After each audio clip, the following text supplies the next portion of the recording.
good dahil maulan. And today is, I don't know what date today. I'm not looking at the calendar anymore. So I think it's around September 7 or 8. Okay. And it's raining. And some parts of Pangasinan is already flooded. Also in La Union. And here in Dagupan City, it's just starting to flood again. And I'm going to the school. Ihahatid ko ang aking father dahil may klase yata sila. Ewan ko lang. We'll see. So, let's go.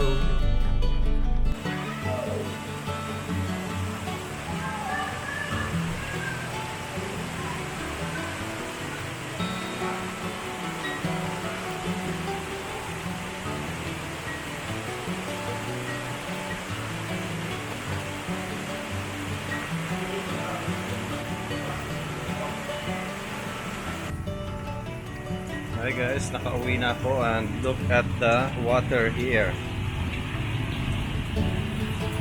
Wala pang isang oras yan. Baha na. Okay, so uwi na tayo. Oh! Diyan, malalim sa harap. Look at the water. Hi guys, good morning. And galing akong school naghatid. May pasok yung father ko kahit umuulan. And now, gutom na ako and magluluto tayo ng rice. Maybe some of you don't know how to cook rice and I will show you how to cook it. You'll need a caldero and I already put some rice on it. So, I put 2.5 cups of rice here.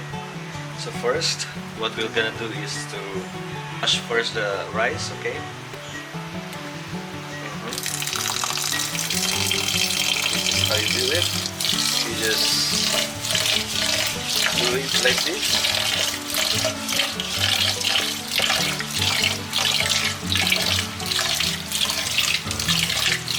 Okay.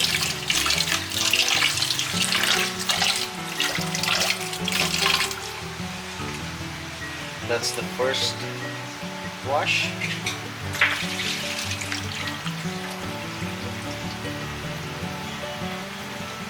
And second one.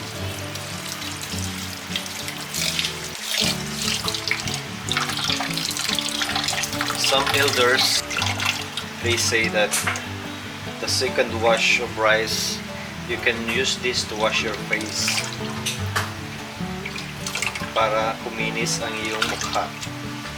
And I don't do it. Kaya hindi makinis ang mukha ko. Okay? So maybe you'll try. Para makita nyo kung kuminis talaga yung mukha nyo. Okay, so tapon ulit natin itong pinaghugasan.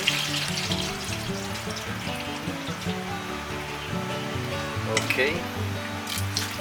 And if you're cooking rice, dapat makikita nyo kung gaano kadami yung rice and kung gaano kalaki yung kaldero kasi magdodobli pa yan ng magta times 2 yung size ng rice, so kailangan malaki yung kalderong gagamitin mo pag marami kang rice na lulutuin.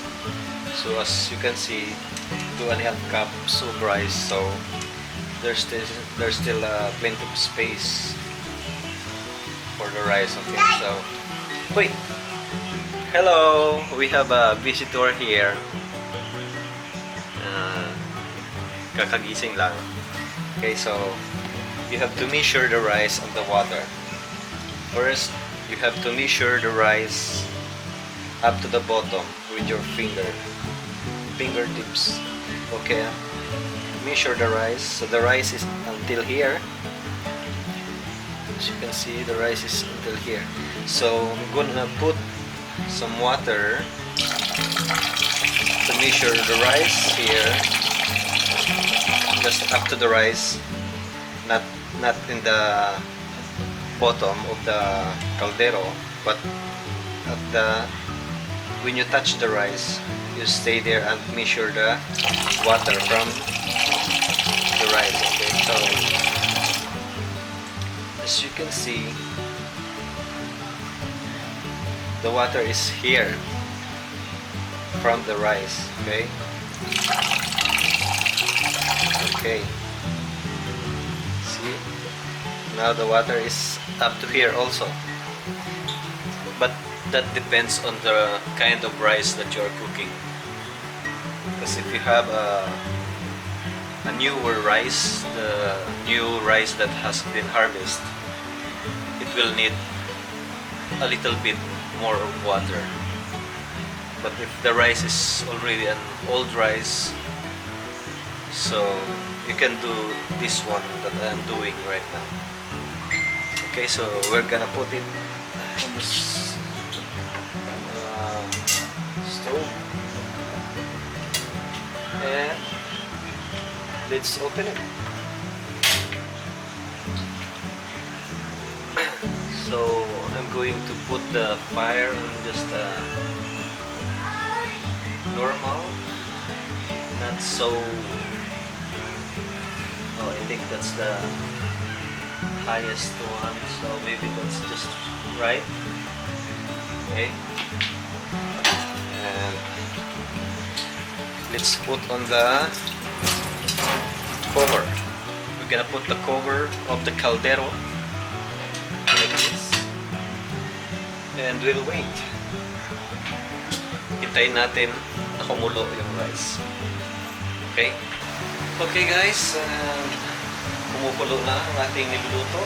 So, we're gonna check it out. Ayan. Okay, so medyo marami-rami pa yung tubig niya.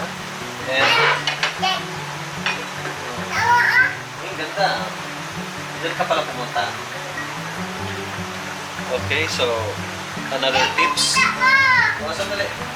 Another tips pala guys, kung meron kayong mga lamig-lamig sa katawan or pasma, yung kapag pinapawisan kayo, malamig yung nararamdaman yung pawis, ganito ang gawin nyo. Langkapin nyo lang yung steam na nanggagaling sa kanin.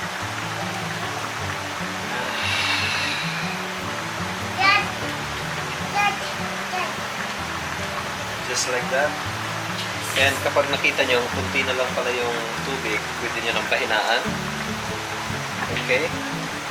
So, I put the fire in the lowest part. Okay? So, we're gonna cover it again.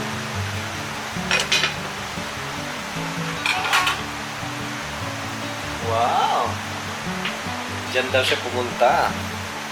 Ano mga linaro mo dyan? Ano yan? Wow!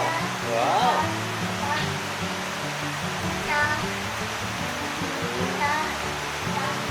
Dami mo palang linaro doon ha. Linaro mo lahat yata ah. Bye-bye! Bye-bye! So let's check the rice again. Here.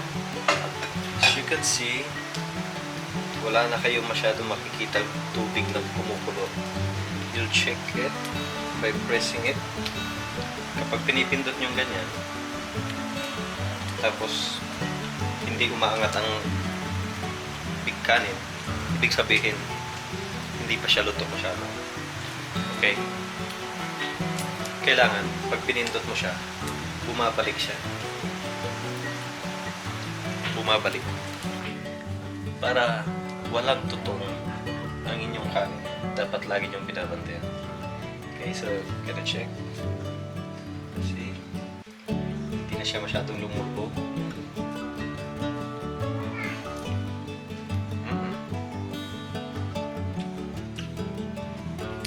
and let's cook. Pwede mo nang patayin ang rice. Hi guys, so it's already 12 p.m. and nagpapasundo na yung father ko kasi wala na daw silang pasok. Nag-cancel na sila ng klase. So, let's go.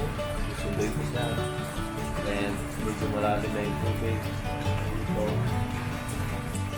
pumabaha na. Okay, later. Okay guys, nandito na ako sa school. And hinihintay ko lang yung father ko. Nandun pa siya sa room niya. And ayan guys, so baha na. So, hintayin ko lang and pupuntahan ko lang yung sasakyan para ready na. So, tara!